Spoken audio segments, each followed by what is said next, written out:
നമസ്കാരം. പിണറായി സർക്കാരിന് വേണ്ടി കൊടി പിടിച്ചുകൊണ്ട് നടന്നവരെയൊക്കെ 10 വർഷം കൊണ്ട് സർക്കാർ സർവീസുകളിൽ തിരികെ കയറ്റി കഷ്ടപ്പെട്ട് ഉറക്കം വിളച്ച് പഠിച്ചവന്റെയൊക്കെ വയറ്റത്തടിച്ച പിണറായിക്കും അതിന് ഓശാരം പാടിയവർക്കും കസേരകളിൽ സുഖിച്ചിരിക്കുന്നവർക്കുമൊക്കെ എട്ടിന്റെ പണി വരാൻ പോവുകയാണ്. അങ്ങനെ എളുപ്പത്തിൽ കസേരയിൽ കയറിയിരുന്നവരെയൊക്കെ അടിച്ചിറക്കി പുണ്യാഹം തളിക്കാൻ സതീശൻ സർക്കാർ മുന്നിട്ടിറങ്ങുമ്പോൾ PSCയിൽ നടക്കാൻ പോകുന്നത് ശുദ്ധികലശം. പാർട്ടിയിൽ ഒരു മെമ്പർഷിപ്പും പിണറായിക്ക് വേണ്ടി 2 കീജയ് വിളിയും കഴിഞ്ഞാൽ പാർട്ടിയുടെ കത്തും വാങ്ങി PSC വഴി ഏതെങ്കിലും സർക്കാർ ഓഫീസിൽ കയറിക്കൂടാ.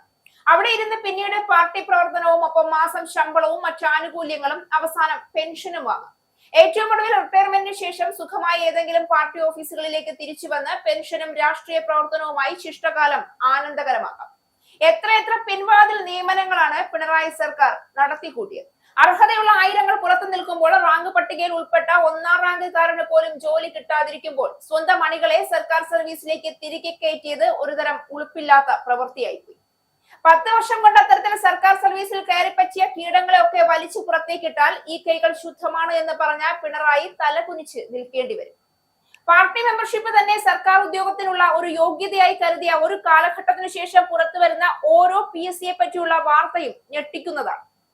പിണറായി സർക്കാരിന്റെ അവസാന കാലയളവിൽ PSC നടത്തിയ അസിസ്റ്റന്റ് ഇൻഫർമേഷൻ ഓഫീസർ നിയമന നടപടികൾ വലിയ വിവാദത്തിലേക്ക് നീങ്ങുകയാണ്. റാങ്ക് പട്ടികയിലുള്ള ഉദ്യോഗാർത്ഥികൾക്കായി യോഗ്യതകളിൽ മാറ്റം വരുത്തുകയും PRD ഉദ്യോഗസ്ഥരുടെ സഹായത്തോടെ വ്യാജ പ്രവൃത്തി പരിചയ സർട്ടിഫിക്കറ്റുകൾ ചമയ്ക്കുകയും ചെയ്തതായാണ് പുറത്തുവരുന്ന വിവരങ്ങൾ. മാധ്യമ പ്രവർത്തന മേഖലയിൽ 2 വർഷത്തെ പ്രവൃത്തി പരിചയം ആവശ്യമായ ഈ തസ്തികയിലേക്ക് അർഹതയില്ലാത്ത പ്രിസം പാനലിലെ എംപാനൽ ജീവനക്കാർക്ക് പോലും സർട്ടിഫിക്കറ്റുകൾ നൽകാൻ PRD ഉദ്യോഗസ്ഥർ വഴിവിട്ട സഹായം നൽകി. ഏകദേശം 100ഓളം ഉദ്യോഗാർത്ഥികൾ ഇത്തരത്തിൽ യോഗ്യതാരേഖകളിൽ മാറ്റം വരുത്തിയിട്ടുണ്ട്. ഇതിൽ റാങ്ക് പട്ടികയിലെ 15 പേർക്കായി യോഗ്യതയിൽ മാറ്റം വരുത്തിയതായും ആരോപണമുണ്ട്. ഉദ്യോഗാർത്ഥികൾ ഹാജരാക്കിയ സർട്ടിഫിക്കറ്റുകളിൽ കാഷ്വൽ ലേബൽ എന്ന് രേഖപ്പെടുത്തിയത് PSC അംഗീകരിക്കില്ല എന്ന് കണ്ടപ്പോൾ അതിനു പകരം സ്ഥിരം അല്ലെങ്കിൽ താൽക്കാലികം എന്ന് രേഖപ്പെടുത്തി നൽകാൻ ഉദ്യോഗസ്ഥർ ഒത്താശ ചെയ്തു. 2025 ഡിസംബർ 29-ന് വെരി അർജന്റ് എന്ന് രേഖപ്പെടുത്തി നീങ്ങിയ ഫയലുകളിലൂടെ ഉദ്യോഗാർത്ഥികളുടെ അപേക്ഷ ലഭിച്ച അതേ ദിവസം തന്നെ PRD ഡയറക്ടർ തീരുമാനമെടുത്തത് ക്രമക്കേടിന്റെ ആഴം വ്യക്തമാക്കുന്നു. നിലവിലെ റാങ്ക് പട്ടികയിൽ മുൻ SFI നേതാക്കളും മുൻ സർക്കാരിലെ ഉന്നതരുടെ ബന്ധുക്കളും ഇടം പിടിച്ചിട്ടുണ്ട്.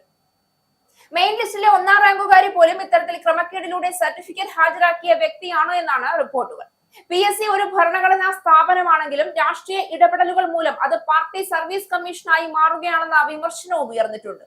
ഉദ്യോഗാർത്ഥിയായ ജിഷ എലിസബത്ത് നൽകിയ പരാതിയെ തുടർന്ന് അഡ്മിനിസ്ട്രേറ്റീവ് ട്രിബ്യൂണൽ ലെവൽ ഈ നിയമ നടപടികൾ തടഞ്ഞു വെച്ചിരിക്കുകയാണ്. രേഖകൾ പരിശോധിച്ച ട്രിബ്യൂണലിന്റെ ക്രമക്കേടുകളിൽ പ്രാഥമികമായി ബോധ്യം വന്നതിനാലാണ് സ്റ്റേ അനുവദിച്ചത്. വിഷയം മന്ത്രി OJ ജനീഷിന്റെ ശ്രദ്ധയിൽപ്പെടുത്തിയിട്ടുണ്ടെന്നും വരാനിരിക്കുന്ന മന്ത്രിസഭാ യോഗം ഇത് വിശദമായി ചർച്ച ചെയ്യുമെന്നും റിപ്പോർട്ടുകളുണ്ട്. അർഹതയുള്ളവൻ ഉറക്കം വിളച്ച് പഠിച്ചവൻ അധികാരത്തിൽ വരണം. അങ്ങനെയുള്ളവർക്ക് ജോലി കിട്ടണം. അല്ലാതെ പാർട്ടി മെമ്പർഷിപ്പ് യോഗ്യതയാണ് എന്ന് കരുതുന്ന പഠിപ്പിന്റെ വിലയറിയാത്ത നേതാക്കന്മാരോട് പോയി പണി നോക്കാൻ പറയണം. ഇനി PSCയിൽ നടക്കാൻ പോകുന്നത് അതാണ്.